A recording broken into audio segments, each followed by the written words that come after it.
Welcome to Back to Health, your source for the latest in health, wellness, and medical care, keeping you informed so you can make informed healthcare choices for yourself and your whole family. Back to Health features conversations about trending health topics and medical breakthroughs from our team of world-renowned physicians at Weill Cornell Medicine. I'm Melanie Cole, and today we're talking about managing spine care before, during, and after surgery with Dr. Alina Boltunova. She's an assistant professor of clinical anesthesiology at Weill Cornell Medical College, Cornell University. Dr. Boltunova, thank you so much for being with us today. I'd like you to start. You are an anesthesiologist and you see this every single day. Tell us a little bit about the current state of back pain today, the prevalence, some of the most common causes, and really the effect that you've seen on the quality of life of the people that suffer from chronic back pain. Thank you so much for having me. So I am a practicing anesthesiologist, and I also practice in the pain clinic as a pain medicine physician.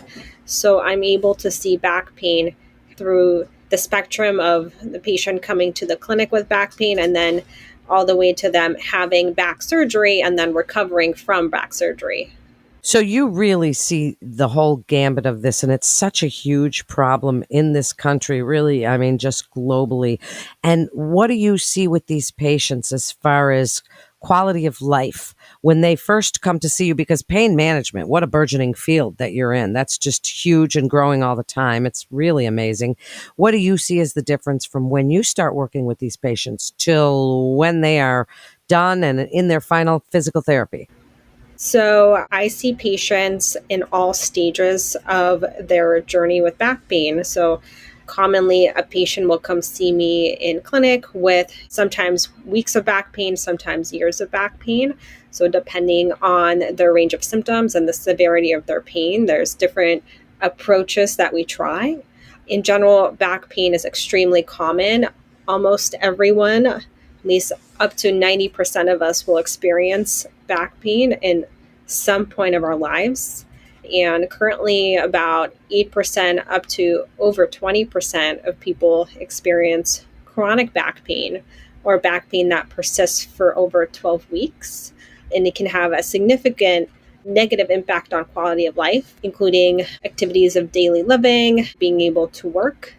So it's something that can be very debilitating.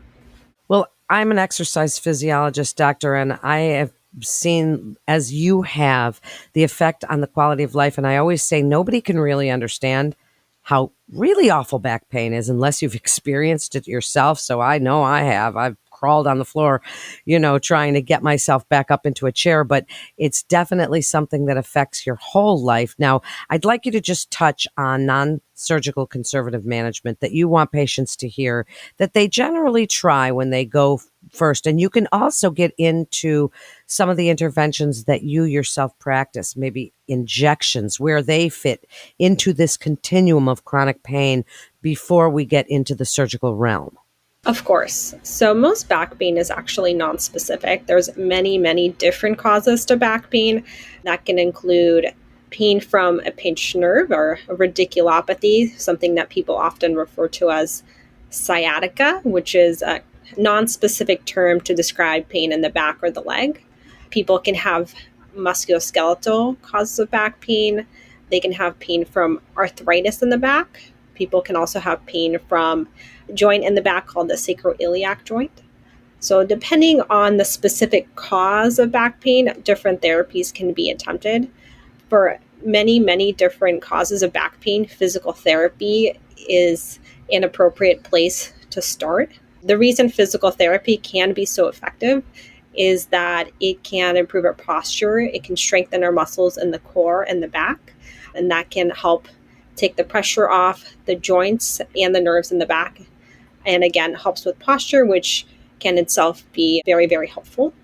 Other modalities to help with back pain include medication management. Usually we use multimodal approaches to medication management, meaning that we'll target pain from different angles, including targeting the inflammation component of pain with medicines such as anti-inflammatories.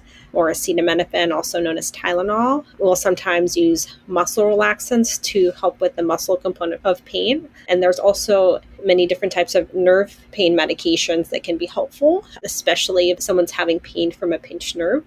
Opioids are also sometimes used for the management of chronic back pain. However, studies show that they're not particularly effective for that treatment, and also that often the risks of using opioids for back pain outweigh the benefits. And as far as injections, there's a number of injections that we can try for the management of chronic back pain. These injections do not fix the structural problem, but they can be very helpful for symptom management. For example, an epidural steroid injection, which involves placing corticosteroid medication around a pinched nerve, can be helpful for symptoms of sciatica for patients who have pain for herniated discs or spinal stenosis.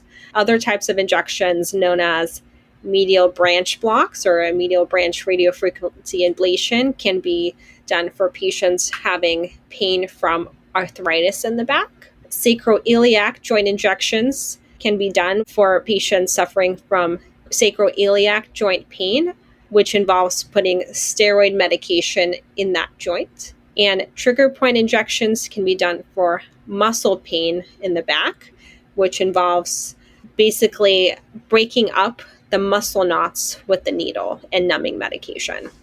Well, that is certainly something we've been learning about more and more, is that really stewardship and the new guidelines on the use of opioids and the multimodal approach that you were discussing.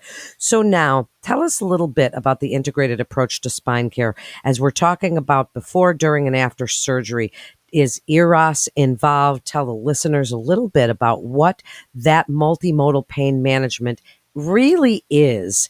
And if they are someone that is looking to go into surgery, the tools that you have to reduce that opioid use and how this all ties together. Sure. So ERAS basically refers to enhanced recovery after surgery protocols that are designed to speed up recovery and improve recovery during and after surgery. So it's a specific protocol that's used for specific surgeries where we use multimodal pain medications, again, aimed at overall minimizing the use of opioid medications, which tend to be the highest risk, but also geared towards early mobilization and early physical therapy after surgery, and sometimes even certain interventions before surgery in order to optimize care, such as reducing alcohol intake, reducing smoking, improving overall nutritional status, and optimizing any other medical conditions the patient may have to improve recovery after surgery. It's really proven, right, to work well. And when patients do this prehab and they work on any comorbid conditions that they may have before they enter into the surgical suite, it really has shown to have better outcomes. Now, what about in the surgical suite itself? What are you doing in the operating room to manage that experience for patients that are suffering from chronic back pain and to make it just a little bit less scary for them? So there's a few different approaches that we use in order to help with pain control during and after surgery. There's many different types of pain medications other than opioid medications that can be used in the operating room. So for instance, Tylenol is a very common, very safe medication that we use, as well as medications such as ketamine. So ketamine is an anesthetic that's been shown to reduce our tolerance to opioids and also help with pain control. So it's something that can be helpful during and after surgery for patients. Sometimes for spine surgery, we'll use different types of opioid medications that people may not necessarily be taking in the outpatient setting, such as methadone, which also can provide longer lasting pain relief during and after surgery. Wow, it's really a comprehensive approach. So, doctor, before we wrap up, What is your best advice for keeping a healthy back? Let the listeners know what you tell your patients every single day, whether it's before surgery or when they're done and as they're going on about their life, really without that chronic back pain that is so debilitating. What do you tell them every day, and what would you like the key takeaways from this podcast episode on spine care to be? Back pain is complicated. It has many different elements involved, but the flip side is there's many things that we can do to help prevent back pain, or at least prevent it from progressing, getting worse over time. The most important of which is likely staying active. So physical therapy is extremely important, as I previously discussed, in order to improve our posture, strengthen our muscles in the core and the back. Staying active tends to be very important for pain control in general. It's usually inactivity that makes pain worse. Other things that can be very helpful is maintaining a healthy weight, because extra weight can put extra pressure on our joints and nerves in the back. Additionally, taking care of our mental health is extremely important. There's a strong connection between chronic pain and various mental health conditions. So getting a handle on anxiety, depression, stress levels can be extremely important and very much have a positive effect on our pain levels when those are under control. Great advice from a true expert. And Dr. Boltunova, this is really important because so many people do suffer from back pain. And you've given us a lot of great information today. Thank you so much for joining us. And Weill Cornell Medicine continues to see our patients in person as well as through video visits. And you can be confident of the safety of your appointments at Weill Cornell Medicine. That concludes today's episode of Back to Health. We'd like to invite our audience to download, subscribe, rate, and review Back to Health on Apple Podcasts, Spotify, and Google Podcasts. For more health tips, go to weillcornell.org and search podcasts. And parents, don't forget to check out our Kids Healthcast. We have so much great information there as well.